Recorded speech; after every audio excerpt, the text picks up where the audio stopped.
que le gouvernement arrête de jouer au malin avec ces gens.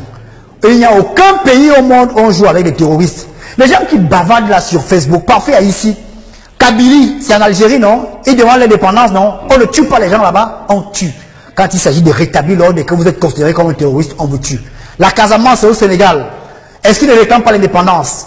La Corse, ce n'est pas au Cameroun, c'est bien en France. Les Catalans ne réclament pas l'indépendance. Est-ce qu'il n'y a pas eu la guerre de sécession aux États-Unis?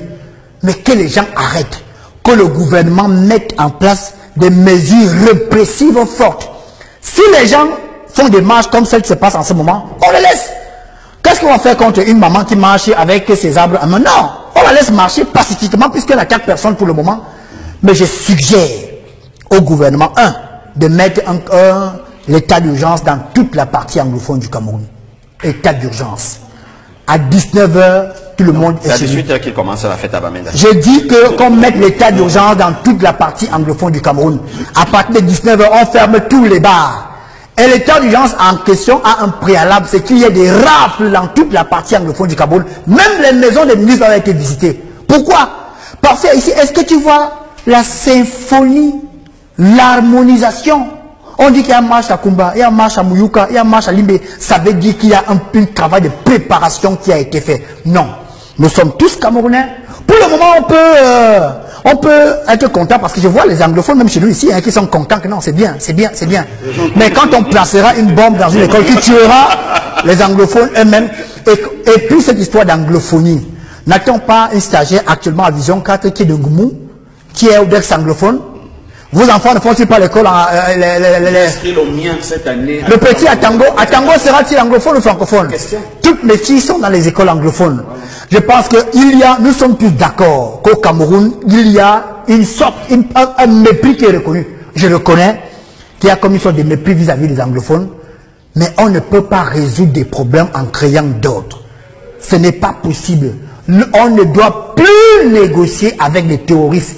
Et j'attends ceux qui prétendent vouloir diriger le Cameroun. Je suis parlant par Salona. Ceux qui prétendent vouloir diriger le Cameroun. Monsieur Kamto, vous allez diriger un Cameroun qui sera à feu à sang à Bamenda. Monsieur Ndamjoya, tous ces leaders politiques là. Même mon ami Cabral, je veux t'écouter sur les attentats qui ont lieu à Bamenda. Les écoles qui ont été brûlées. On veut vous écouter sur la question. Parce qu'aujourd'hui, ce n'est plus une question de billard, Martial Ouna. Je vois les pancartes, les images que nous envoyons, on écrit là, Biya Mosgo. Mais si toute la partie anglophone ne veut plus de M. Biya, il y a une élection qui approche là en 2018. Il faut chuter. Doit-on brûler une école pour faire comprendre que Biya Mosgo? Doit-on tuer un policier qui travaille pour la nation? Ce monsieur le policier ne travaille pas pour Biya. Parce que Biya peut ne pas être là en 2018, ce monsieur travaillera peut-être pour votre frère qui sera président. Okay. Excuse-moi. Étant donné qu'aujourd'hui, c'est qu'à Douala n'est pas une ville anglophone, non? Non. Mais on dit qu'il y a eu l'explosion à la SCDP. Oui.